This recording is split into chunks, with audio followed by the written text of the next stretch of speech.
اب آتا ہے آپ کا سوال کہ قائد اعظم محمد علی جناح کے بارے میں کہ آپ کی ذات کیسی تھی. میں قدرت اللہ شہاب کی کتاب شہاب نامہ کے اقتباس سے ایک بات کرنا چاہوں گا. قدرت اللہ شہاب اپنی زندگی کا ایک تجربہ لکھتے ہیں. وہ فرماتے ہیں کہ جب میں امپیریل سول سروسز جو کہ بھارت پاکستان بننے سے پہلے ICS ہوا کرتی تھی, اس کا ایک ملازم تھا, ایک آفیسر تھا, تو میں ایک روز قائد اعظم محمد علی جناح کے پاس شام گئے حاضر ہوا اور میں نے فرمایا, میں نے عرض کیا کہ جناح صاحب میں آپ کے پاس بہت امپورٹنٹ انفارمیشن لے کے آیا ہوں, کچھ ایسے نقشے لے کے آیا ہوں, کچھ ایسی ڈیٹیل لے کے آیا ہوں جس میں رد و بدل بھی ہو سکتا ہے اور باقی معاملات بھی ہیں. تو قائد اعظم محمد علی جناح کا وقار, انٹیگریٹی اور لیول آف وہ جو جس کو آپ کہتے ہیں نا سیلف اکاؤنٹیبلٹی, اس کو آپ چیک کیجئے کہ قائد اعظم محمد علی جناح اپنی کرسی پر ہی بیٹھے رہے اور سب سے پہلے پوچھا قدرت اللہ شہاب کیا تم نے اپنی نوکری سے ریزائن کر دیا ہے, بیکاز ابھی تو تم انگریز کے ملازم ہو, تو کیا تم ان کے ساتھ ہو یا پاکستان بننے والے پاکستان کے ساتھ ہو. تو قدرت اللہ شہاب یہ کہتے ہیں کہ میں نے اپنی زندگی میں اصولوں کا اتنا محکم اور اصول پسند یعنی مین آف پرنسپل نہیں دیکھا کہ جو اس اپرچونٹی کے لیے بھی اصول ہی وضع کر رہا ہے جس اپرچونٹی میں فائدہ یا نقصان دنیاوی حیثیت میں دیکھا جاتا ہے. اسی طرح اگر قائد اعظم محمد علی جناح کے بارے میں ایک بہت بڑے جو برٹش جرنلسٹ ہیں ان کا ایک اقتباس دیکھا جائے, ان کی ایک کوٹیشن دیکھی جائے, تو انہوں نے اپنی بک میں لکھا تھا کہ I found only one person in the annals of history of subcontinent who is جس کو کہتے ہیں پرچیزیبل, اینڈ دیٹ واز محمد علی جناح. یعنی جس شخص کی قیمت نہیں لگ سکتی تھی, اگر بر صغیر کی تاریخ میں لکھوں, وہ ہسٹورین یہ کہتا ہے تو مجھے صرف ایک شخص ملتا ہے جس کی کوئی قیمت نہیں, جو انمول تھا, he was man of principle Muhammad Ali Jinnah. پورے جملے کا آدھا جملہ ہے جو آپ فرما رہے ہیں. جی جی بالکل ایسا ہی اس کا آدھا جملہ. ایک اور بہت بڑے ہسٹورین ہیں, انہوں نے قائد اعظم محمد علی جناح کے بارے میں لکھا. انہوں نے کہا کہ there are three kinds of personalities, دنیا میں 3 بڑی پرسنالٹیز پیدا ہوا کرتی ہیں. Number 1 who are born great, جیسے کہ انبیاء اکرام اور prophet, and number 2 who acquire greatness, جو محنت سے گریٹنس حاصل کرتے ہیں, اور تیسرے لیول پر فرماتے ہیں those whom greatness is thrust, یعنی جنہوں نے عظمت اپنی پیاس بنائی ہوتی ہے, وہ اپنے یقین محکم کے ساتھ, اپنی انٹیگریٹی کے ساتھ, اپنی کمٹمنٹ کے ساتھ اور اپنی جواں مردی کے ساتھ, اپنے مشن سٹیٹمنٹ کے ساتھ ساری زندگی اپنی گریٹنس تک پہنچنے کو لگاتے ہیں, اور ان کا مقصد اور معیار دنیاوی عظمت حاصل کرنا نہیں بلکہ قوموں کو لیڈ کرنا ہے. اور مجھے فخر سے آج یہ کہنا پڑتا ہے کہ میں ایک ایسے پاکستان کا حصہ ہوں جس پاکستان کی فاؤنڈنگ سٹون, جس کی بنیاد رکھنے والا شخص قائد اعظم محمد علی جناح وہ شخص ہے جو دنیا میں اگر میں کہیں پر بھی ٹریول کرتا ہوں تو میرا سر فخر سے بلند کر دیتا ہے کہ میں ایک عظیم ریاست دان, ایک عظیم کانسٹیٹیوشنلسٹ اور ایک عظیم سیاست دان, ایک عظیم وکیل اور ایک عظیم انسان, ایک عظیم رہبر کی قوم میں سے ہوں. بالکل ٹھیک ڈاکٹر صاحب, گفتگو جاری رہے گی. اور یہ جو آپ نے کوٹ کیا شیکسپیئر یہی کہتا ہے, اور مورلیس یہی بات اس نے کہی ہے کہ کچھ لوگ ایسے پیدا ہوتے ہیں جو عظیم ہوتے ہیں, کچھ اپنی جد و جہد اور اپنے کارناموں کی بدولت جو ہے عظمت حاصل کرتے ہیں. اب بلا شبہ قائد اعظم محمد علی جناح رحمۃ اللہ علیہ نے ہمارے نزدیک بلکہ دنیا کے نزدیک, دنیا کے سامنے بات واضح کر دی ہے کہ اپنے کارناموں اور جد و جہد کی بدولت ہی عظمت حاصل کی ہے. ہمارے ساتھ رہیے ناظرین. لوٹ کے جب واپس آئیں گے تو 11 اگست 1947 کی تقریر جو ہے اس کو اٹھا کے سیکولر صاحب اپنے بڑے موٹیوز کی بات کرتے ہیں نا, اور اپنے پیراہن بڑے بتلاتے ہیں کہ صاحب یہ تو قائد اعظم تو سوٹ بوٹ میں تھے, سگار پیتے تھے, وہ تو پائپ پیتے تھے, وہ تو جی سیکولر تھے. آج آپ کو بتلائیں گے 11 اگست 1947 کی تقریر ہے کیا, اور کچھ تشنگی اس حوالے سے بھی مزید بات کریں گے کہ کیسا پاکستان وہ چاہتے تھے. لیکن ایک جملہ جو قدرت اللہ شہاب کے حوالے سے ڈاکٹر صاحب نے فرمایا, ایک واقعہ ناظرین میں بھی آپ کو بتلاؤں گا, بڑا بھیانک ترین واقعہ ہے جس کی ریلیونسی اس وقت جو میں پروگرام کر رہا ہوں ناظرین اس وقت بھی ہے. میرے ساتھ رہیے گا. درود پاک سرکار علیہ السلام کی بارگاہ میں. اللهم صل على سيدنا ومولانا محمد وعلى سيدنا علي وسيدتنا فاطمة وسيدتنا زينب وسيدنا حسن وسيدنا حسين وعلى وصحبه وبارك وسلم وبارك.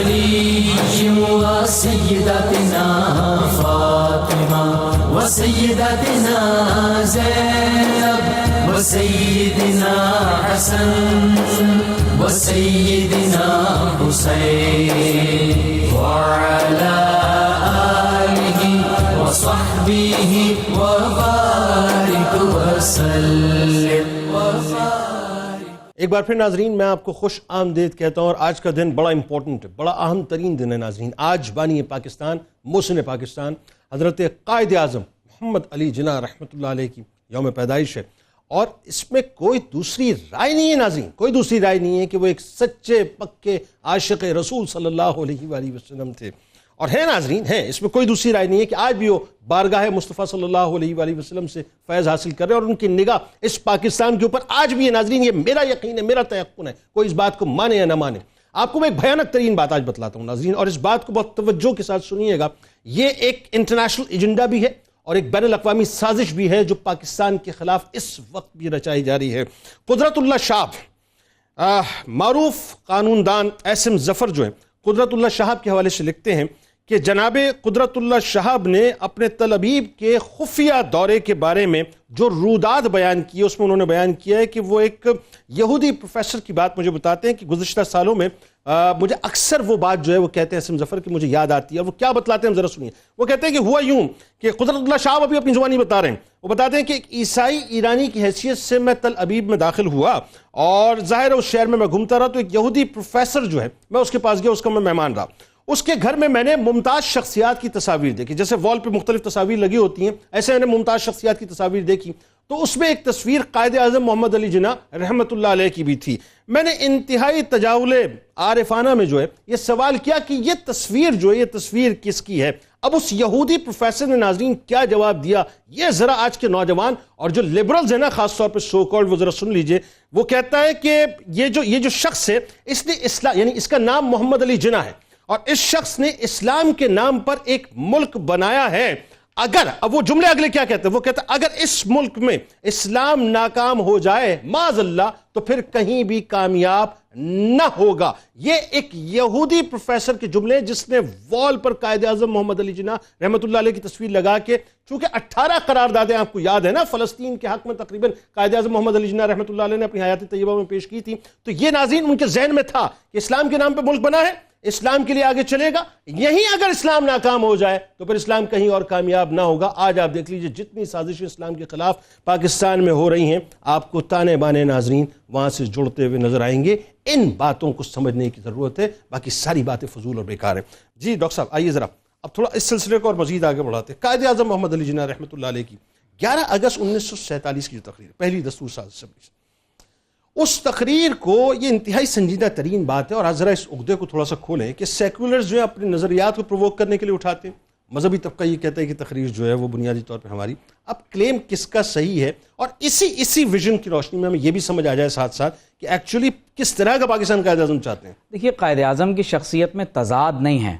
جب 11 اگست 1947 کو پاکستان کی قانون ساز اسمبلی سے خطاب کرتے ہوئے وہ صدارتی خطبے میں فرما رہے ہیں کہ you are free, you are free to go to your temples, you are free to go to your mosques or to any other place of worship in this state of Pakistan. You may belong to any caste, creed or you may belong to any religion or caste or creed that has nothing to do with the business of the state. اب اس جملے کو کہا جاتا ہے کہ دیکھیں قائد اعظم نے کہا کہ تم جس مذہب سے بھی تعلق رکھتے ہو اس کا ریاست سے کوئی تعلق نہیں۔ تو قابل توجہ بات یہ ہے کہ قائد اعظم کے یہ جملے میثاق مدینہ سے مستفاد ہیں، یہ ہے اصل بات، جہاں پر رسول اللہ صلی اللہ علیہ وسلم یہ ارشاد فرما رہے ہیں کہ لِلْيَهُودِ دِينُهُمْ وَلِلْمُسْلِمِينَ دِينُهُمْ، یہودیوں کے لیے یہودیوں کا دین ہے اور مسلمانوں کے لیے مسلمانوں کا دین ہے۔ پھر آپ دیکھیے کہ قائد اعظم رحمۃ اللہ علیہ نے جو 14 اگست 1947 کو پاکستان کی قانون ساز اسمبلی سے ایک اور خطاب فرمایا، تو اس میں قائد اعظم فرماتے ہیں کہ 1300 برس پہلے کی بات ہے کہ جب ہمارے رسول صلی اللہ علیہ وسلم نے ہمیں محبت اور برداشت کا درس اس طور پر دیا ہے کہ ہم غیر مسلم اقلیتوں سے اس سے زیادہ بہتر سلوک کریں گے جو آج دنیا میں ہمیں بتایا جا رہا ہے۔ اور پھر قائد اعظم رحمۃ اللہ علیہ نے خود اپنے خطاب میں 1948 میں جب آپ نے امریکہ کے لوگوں سے نشر خطبہ فرمایا تو آپ فرماتے ہیں کہ پاکستان کی قانون ساز اسمبلی نے پاکستان کے آئین کو ابھی فریم کرنا ہے، لیکن فرماتے ہیں کہ وہ جو کچھ بھی ہوگا، فرماتے میرا عقیدہ یہ ہے کہ وہ ان جمہوری اصولوں پر ہوگا جو قائد اعظم رحمۃ اللہ علیہ کے الفاظ ہیں جو اسلام نے ہمیں عطا فرمائے. اور پھر فرماتے ہیں بنیادی طور پر پاکستان اس ٹریک پہ چلے گا. جی اس ٹریک پر چلے گا. فرماتے ہیں کہ today they are as applicable in actual life as they were 1300 years ago. تو قائد اعظم نے فرمایا کہ جیسے 1300 سال قبل حضور علیہ الصلوۃ والسلام کے بیان کردہ اصول قابل عمل تھے، آج بھی ایسے ہی ہے. قائد اعظم نے 1947 24 اگست کو واشگاف الفاظ میں فرمایا ہے کہ so that before long it can justify its position as the largest Islamic state in the world. یہ قائد اعظم کے الفاظ ہیں جس میں قائد اعظم نے پاکستان کے لیے اسلامک اسٹیٹ کا لفظ استعمال فرمایا. پھر قائد اعظم نے 1945 کو مسلم اسٹوڈنٹس فیڈریشن سے خطاب کرتے ہوئے ارشاد فرمایا ہے کہ Pakistan not only means freedom and independence.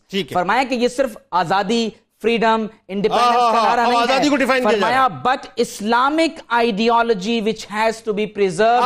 فرمایا یہ آزادی وہ نظریہ اسلام ہے جس کی تمہیں حفاظت کرنی ہے. یعنی اگر میں صرف ان جملوں کو روک کے میرا جسم میری مرضی، مادر پدر آزادی، یا سب کچھ فنا ہو گیا نا، ختم ہو گیا، تباہ کر دیا آپ نے، مطلب زمین بوس کر دیا اس پوری سب زمین بوس کر دیا. یعنی جو آزادی ہوگی وہ اس فریم میں ہوگی جو کہ اسلام نے دی ہے. اور یہ قائد اعظم کے الفاظ ہیں. اور پھر قائد اعظم اچھا، ہم تو پھر اس کا مطلب یہ ہم تو کچھ اور نہیں کہتے نا، ہم کہتے ہیں کہ چھوڑیے جی اسلامی نظام کو چھوڑیں، ساری چیزوں ایک کام کریں، وہ نظام نافذ کر لیں جو قائد اعظم نے کہا ہے. اور جنید بھائی یہ بہت امپورٹنٹ چیز میں آپ کو بتاؤں کہ ہمارے ہاں جتنے بڑے عہدے ہیں حکومت پاکستان میں، آپ اگر آئین پاکستان کے آخر میں ہمارا حلف نامہ اٹھا کر دیکھیں تو اس میں لکھا ہے کہ میں نظریہ پاکستان، نظریہ اسلام کی حفاظت کروں گا. یہ قائد اعظم کے ورڈز ہیں. اور پھر قائد اعظم کیا فرماتے ہیں؟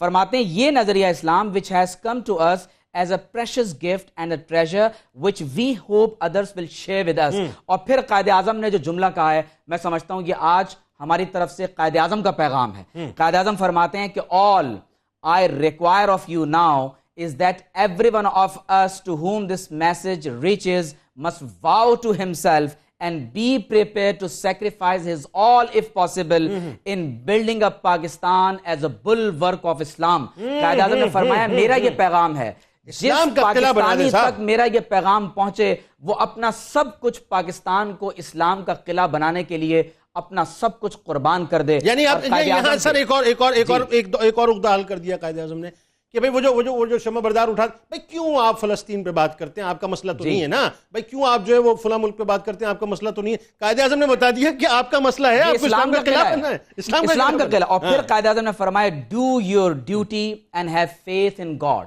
ٹھیک، اپنا فرض ادا کرو، اللہ پر ایمان رکھو. There is no power on earth that can undo Pakistan. دنیا کی کوئی طاقت پاکستان کو انڈو نہیں کر سکتی. It has come to stay. فرمایا اللہ نے پاکستان تمہیں دیا اس لیے ہے کہ یہ قیامت تک آباد رہے گا. پاکستان قیامت تک آباد رہے گا. جو لوگ اس کو مٹانے کا ارادہ رکھتے ہیں وہ تو مٹ جائیں گے، وہ تو فنا ہو جائیں گے، لیکن پاکستان قائم رہے گا. واصف علیہ الرحمن نے فرمایا تھا کہ پاکستان نور ہے اور نور کو زوال نہیں ہے. پاکستان اللہ کے رازوں میں سے ایک راز ہے، اللہ تعالیٰ کا تحفہ ہے جو اس نے عطا فرمایا. جنید بھائی لوگ اس دنیا میں اپنا گھر نہیں بنا پاتے، قائد اعظم نے پاکستان کی صورت میں ایک ایسا گھر عطا فرمایا کہ میانمار کے مسلمانوں کو دیکھیں، آج آپ فلسطین اور کشمیر کے لوگوں کو دیکھیں، ہمیں سر چھپانے کے لیے ایک جگہ ہے. ہم اس وقت پاکستان میں سایہ خدائے ذوالجلال میں. الحمدللہ. ڈاکٹر صاحب اب ذرا اب قائد اعظم کو وہ پہلو کہ جس میں علامہ اقبال رحمۃ اللہ علیہ کی آپ سے ایک بڑی والہانہ محبت ہے، پھر علامہ اقبال ظاہر ہے ان کے فرامین کی فالوئنگ قائد اعظم کی طرف سے نظر آتی ہے، پھر اس وقت کے جید علماء اور مشائخ سے جو آپ کا تعلق تھا اور ان کی نظریں خاص طور پہ قائد اعظم محمد علی جناح رحمۃ اللہ علیہ پہ، یعنی پیر جماعت علی شاہ صاحب علیہ رحمہ کو اٹھا لیں، پیر عثمان کی شریف علیہ رحمہ، یعنی آپ دیکھیے ایک کثیر تعداد آپ کو نظر آتی ہے. اور پھر حضرت موہانی رحمۃ اللہ علیہ کی جو خاص نظر، بتائیے ذرا. بسم اللہ الرحمن الرحیم. یہ جو مصرع ہے بڑی مشکل سے ہوتا ہے چمن میں دیدور پیدا. اقبال یہاں پر قائد اعظم مراد لے رہے ہیں اور اس کے اوپر تمام لوگوں کا اتفاق ہے. دیکھیے بنیادی طور پہ جو بات میں کہنا چاہ رہا ہوں جنید بھائی وہ یہ ہے کہ اگر آپ غور و خوض کریں کہ مسلمانوں میں مین آف آئیڈیاز جیسا کہ اقبال ہیں اور مین آف ایکشن جیسا کہ علامہ محمد اقبال ہے، ان کے کمبینیشن سے مسلمانوں نے قائد اعظم محمد علی جناح میں صلاح الدین ایوبی دیکھ رہے ہیں، جنہوں نے مسلمانوں کے کرائسس کے ٹائم کے اندر جب مسلمانوں کی کوئی نہیں سن رہا تھا اس وقت ایک علیحدہ ملک بنایا. درست. اب قائد اعظم محمد علی جناح نے 1937 میں اور 1936 اور 37 کے درمیان کم و بیش کوئی 8 لیٹرز ہیں یہ جو کہ آپ نے آپس میں لکھے اور جس کی بنیاد کے اوپر قائد اعظم محمد علی جناح کو تیار کیا کہ وہ آپ مسلمانوں کی قیادت فرمائیں گے. درست. اب آپ وہ دیکھیے کہ وہ لیٹر میں کیا ہے. وہ کہتے ہیں کہ you are the only Muslim in India today to whom the community has a right to look up for the safe guidance through the storm which is coming in India. یعنی مسلمانوں کے پاس صرف اور صرف ایک ہی موقع اور شخصیت ہے کہ قیادت کے لیے اگر وہ کہیں جا سکتی ہیں تو وہ قائد اعظم محمد علی جناح کی طرف جا سکتی ہیں. بالکل. پھر آپ غور کیجئے قائد اعظم محمد علی جناح نے اس خط کا اور تمام خطوط کا جواب کس انداز میں دیا. آپ نے یہ دیا کہ قائد اعظم محمد علی جناح علامہ محمد اقبال کے بارے میں فرماتے ہیں, ان کی رائے کے بارے میں فرماتے ہیں کہ his views were substantially in consonance with my own and had finally led me to the same conclusion. مطلب کیا ہوا کہ جو اقبال کا نظریہ اسلام ہے, آج دیکھیے جو سیکولر ہے وہ کیا کہتے ہیں کہ اقبال کو جوڑتے ہیں سر سید کی تعلیمات کے ساتھ. یہاں پر قائد اعظم اپنے ہی الفاظ میں علامہ محمد اقبال کو خراج تحسین پیش کرتے ہیں. کس انداز میں؟ آپ فرماتے ہیں کہ میں نہ صرف ان کی رائے سے اتفاق کرتا ہوں بلکہ گریجولی تجربات کی روشنی میں انہی تمام نتائج کے اوپر آیا ہوں جو کہ علامہ محمد اقبال. اچھا مشائخ اور علماء کا بتائیں. جی میں اس کے بعد میں آپ کو ایک بات بتاؤں گا کہ قائد اعظم محمد علی جناح رحمۃ اللہ تعالی علامہ محمد اقبال کے اس ویژن کے مطابق اسلام اور پاکستان کو بنانا چاہتے ہیں جو کہ علامہ محمد اقبال نے سوچا تھا. اب آپ آئیے علماء کرام اور مشائخ کے حوالے سے. ان کی بھی والہانہ عقیدت تھی جیسے کہ پیر عثمان مانکی شریف کا آپ نے ذکر کیا. اسی طرح فرض کریں کہ آپ جو ہے آپ نے ذکر کیا پیر سید جماعت علی شاہ صاحب کا. ان حضرات اور ان صوفیاء نے جو پیٹرنیج فراہم کیا اور جو مومنٹم پاکستان کی موومنٹ کے اندر جنریٹ کیا لوگوں کی رائے کو ہموار کرتے ہوئے اور سپورٹ کرتے ہوئے, وہ بھی تاریخ کے اندر اپنی مثال آپ ہے. نہیں کمال بات یہ پیر جماعت علی شاہ صاحب علیہ رحمہ 100 سال سے اوپر آپ کی عمر تقریباً تھی اور دیکھیں 10 لاکھ کے قریب مرید تھے. آپ نے سارے مرید دے دیے, بلکہ آپ نے ببانگ دول فرمایا تھا کہ جو جناح کو کافر اعظم کہا گیا تھا نا اس وقت, آج ان کی اولادیں دیکھ رہی ہیں کافر اعظم جس کو کہا تھا. اچھا جی, تو آپ نے فرمایا تھا کہ جناح جو ہے وہ اللہ کا ولی ہے. بالکل. اور لوگوں نے پوچھا کہ آپ اس آدمی کو سپورٹ کرتے ہیں جو پینٹ کوٹ کے اندر موجود ہے, سکھایا. فرمایا تم کیا جانو, یہ اللہ کا ولی ہے, یہ ہمارا کام کر رہا ہے بنیادی طور پہ. اور وہ جملے وہ دیکھیں ڈاکٹر صاحب وہ کیسی تاریخی بات ہے. پیر آف مانکی شریف سے جب آپ ملنے کے لیے گئے تو پیر جماعت علی شاہ صاحب علیہ رحمہ نے 3000 روپے اور سونے کا تمغہ بھیجا تھا. جناح نے جب وہ وصول کیا اعزاز کے ساتھ فرمایا اب مجھے لگتا ہے کہ میں جیت گیا. بالکل صحیح. اور اچھا یہ دیکھیے علماء کرام و مشائخ کی جگہ بات اپنی جگہ جس کی طرف آپ نے اشارہ کیا, میں یہ کہتا ہوں وہ لوگ جو کہ قائد اعظم کے ساتھ تھے وہ انہیں گریٹ موسس کے نام سے یاد کرتے ہیں. وہی لوگ جو کہ بظاہر آپ کو یعنی پینٹ اور پتلون کے اندر نظر آتے ہیں وہ آپ کو ولی اللہ کہتے ہیں. اور پھر آخر میں جو خراج تحسین علامہ محمد اقبال کو قائد اعظم محمد علی جناح پیش کرتے ہیں. اور میں اس لیے بنیادی طور پہ یہ بات کہہ رہا ہوں کہ سیکولرسٹ بنیادی طور پہ اپنا کیس ہی بلڈ کرتے ہیں سر سید احمد خان کے اوپر, حالانکہ ببانگ دہل اس بات کا اعتراف ہونا چاہیے کہ علامہ محمد آپ فرماتے ہیں کہ یعنی ہمیں اپنے خراج تحسین he was the national poet Iqbal and I pay my homage on this day which is being celebrated in commemoration of the great poet, sage, philosopher, thinker and I pray to God Almighty that his soul may rest in eternal peace. Amin. مطلب کیا ہوا کہ قائد اعظم شاعر بھی ہیں ہمارے اس پاکستان کے, اس کے ساتھ ساتھ حکیم اور فلاسفر بھی ہیں. اور میں علامہ اقبال شاعر بھی ہیں. علامہ اقبال کے بارے میں پھر فرماتے ہیں though he is not amongst us, his verse immortal as it is always there to guide us and inspire us. He was a true and faithful follower of the holy prophet Muhammad sallallahu ta'ala alayhi wasallam, a first Muslim, last Muslim. He was the interpreter and the voice of Islam. یعنی اقبال کی اندر آپ دیکھتے ہیں کہ پاکستان کی جھلک ٹھیک. بالکل صحیح, بالکل صحیح. تو یہ قائد اعظم اور علامہ محمد اقبال اور پھر علامہ محمد اقبال اور علماء کرام کا آپس میں جو ربط ہے اس کے تناظر میں قائد اعظم محمد علی جناح اور آپ کے بیانات یعنی اس ربط کا معاملہ یہ کہ اس کی انتہا یہ تھی. پھر مجھے پیر جماعت علی شاہ صاحب علیہ رحمہ یاد آ گئے کہ اس کی انتہا یہ تھی کہ آپ نے فرمایا تھا کہ جو مسلم لیگ کو ووٹ نہیں دے گا, کیونکہ آپ بالکل ٹرننگ پوائنٹ آ گیا تھا نا. ایکچولی مسئلہ کیا ہے, سن 1933 سے پہلے کے قائد اعظم کو لوگ پینٹ کرتے ہیں, سن 1933 کے بعد کے قائد اعظم کو پینٹ نہیں کرتے. وہ بھی تو بتائیے نا, وہ بھی ہمارے قائد اعظم ہیں. اور دیکھیں انہوں نے فرمایا تھا کہ مسلم لیگ کو جو ووٹ نہیں دے گا وہ ہمارے قبرستانوں میں دفن نہیں ہوگا.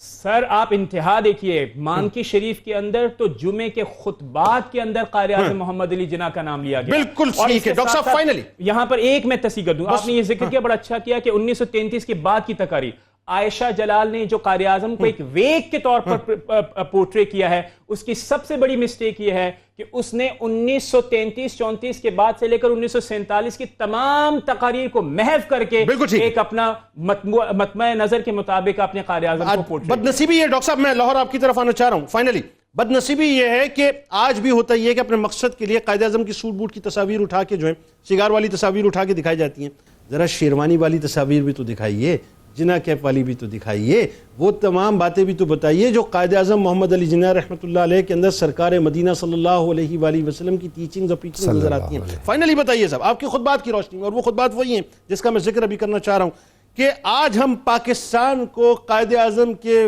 ویژن کے تحت اللہ کرے کہ لے کے چلیں، کیسے لے کے چل سکتے ہیں؟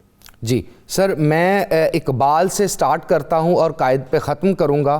اقبال فرماتے ہیں سبق پھر پڑھ صداقت کا، عدالت کا، شجاعت کا، لیا جائے گا تجھ سے کام دنیا کی امامت کا۔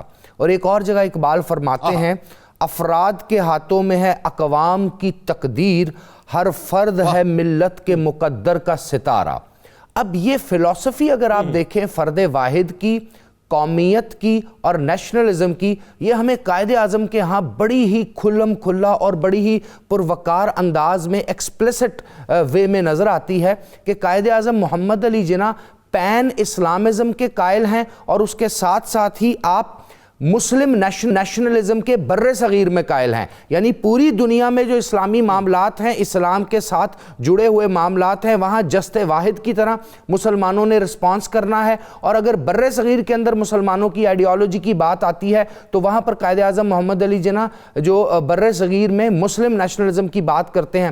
آپ نے 1940s کے بعد فرمایا جب گاندھی اور نہرو نے آپ کے ساتھ ڈیبیٹ کی کہ کیوں نہ کچھ ایسا فارمولا بھی طے کر لیا جائے کہ جس میں آپ کی جو مائنورٹی ہے اس کو بھی ایڈجسٹ کیا جائے، تو قائد اعظم محمد علی جناح فرماتے ہیں by any definition of a nation we are a nation, we have a separate identity, history, civilization and ideals and the guiding principles of Islam۔ یعنی آپ نے فرما دیا کہ ہماری تاریخ، ہماری سیولائزیشن، ہمارے آئیڈیلز، ہمارے گائیڈنگ پرنسپلز، ہمارا قرآن اور ہماری میشل راہ جو نبی پاک صلی اللہ علیہ وآلہ وسلم کی سنت مبارکہ ہے وہ ہمارے پاس ہے۔ تو آل ڈیفینیشن آف اے نیشن، ہم ایک الگ نیشن ہے۔ تو آج کی نوجوان نسل کو، آج کے پاکستان کو یہ سمجھنا ہے کہ کلچرل آپ آپس میں ایک دوسرے کے ساتھ ایکسچینج کر سکتے ہیں، آپ ماڈرنائزیشن سیکھ سکتے ہیں، آپ اعلیٰ تعلیم حاصل کر سکتے ہیں، لیکن اپنی آئیڈینٹی اور اپنا تعلق جو ہمارے آباء کے ساتھ جڑا ہوا ہے، جو نسبت نبی اکرم صلی اللہ علیہ وآلہ وسلم خاتم النبیین کے ساتھ ہماری جڑی ہوئی ہے، جو عرب کے معاشرے اور عرب کی تہذیب کے ساتھ جڑی ہوئی ہے، جو تاریخ ہماری سلطان صلاح الدین ایوبی کے ساتھ جڑی ہوئی ہے، جو تاریخ ہماری حضرت عمر فاروق رضی اللہ تعالی عنہ کے ساتھ جڑی ہوئی ہے، جو تاریخ ہماری حضرت علی کرم اللہ وجہ الکریم کے ساتھ جڑی ہوئی ہے، وہ ہے ہمارے آئیڈیلز، وہ ہے ہماری آئیڈینٹی، وہ ہے ہمارا اوریجن۔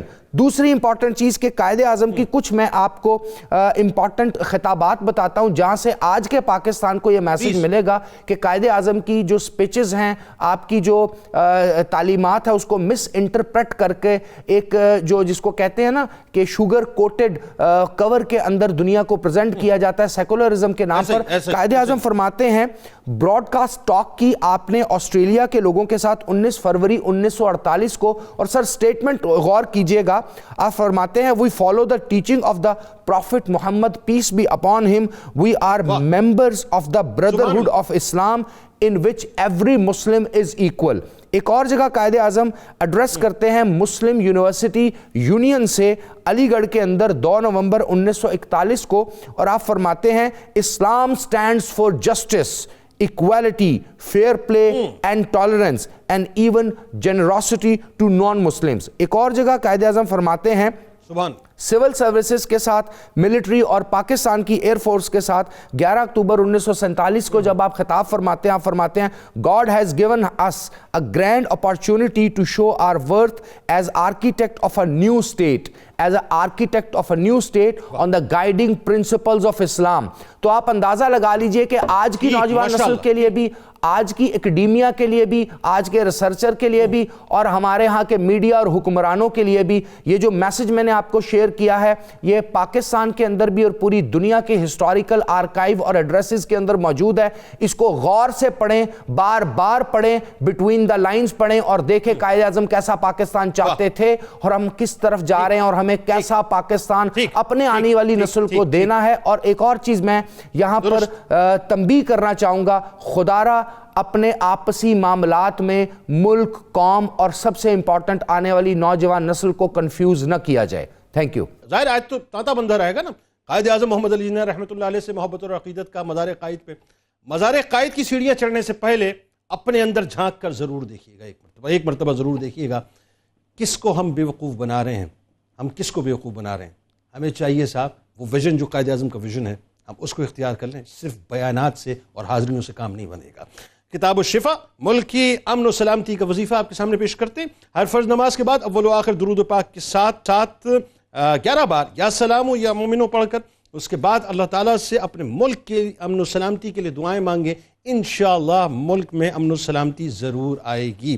پاکستان قائد اعظم محمد علی جناح رحمۃ اللہ علیہ کا بڑا کمال قول مبارک ہے. فرماتے ہیں کہ اسلام ایک مکمل ضابطہ حیات ہے. سیکولرز کی نظر کر رہا ہوں. اسلام ایک مکمل ضابطہ حیات ہے اور یہ ضابطہ حیات عزت و احترام, دیانت, حسن عمل اور عدل و انصاف کے بلند ترین اصولوں پر مبنی ہے. روزنامہ 92 نیوز میں آج مضمون ضرور پڑھیے گا. بانی پاکستان قائد اعظم محمد علی جناح رحمۃ اللہ علیہ کے حوالے سے ٹویٹر پر ہمیں فالو کیجیے, فیس بک پیج کو لائک کیجیے, یوٹیوب چینل کو سبسکرائب کر کے بیل آئیکن کو ضرور کلک کیجیے گا. آپ وہاں موجود ہیں, ہم یہاں موجود ہیں, مل کے انشاءاللہ نعرہ لگائیں گے. اس دعا, اس امید, اس یقین کے ساتھ اجازت دیجیے. لا یؤمن احدکم حتی اکون احب الیہ من والدہ وولدہ والناس اجمعین. اللہ تعالیٰ آپ کا, ہمارا, ہم سب کا, پاکستان کا اور امت مسلمہ کا حامی و ناصر ہو. ایسا نعرہ ہو صاحب کہ جو لوگ کافر اعظم کہتے تھے نا قائد اعظم کو, آج ان کو پتہ لگے کہ پاکستان کتنی بڑی اللہ کی نعمت ہے. پاکستان کا مطلب کیا؟ لا الہ الا اللہ محمد رسول اللہ صلی اللہ علیہ وآلہ وسلم. اللهم صل على سيدنا ومولانا محمد وعلى سيدنا علي وسيدتنا فاطمة وسيدتنا زينب وسيدنا حسن وسيدنا حسين وعلى آله وصحبه وبارك وسلم.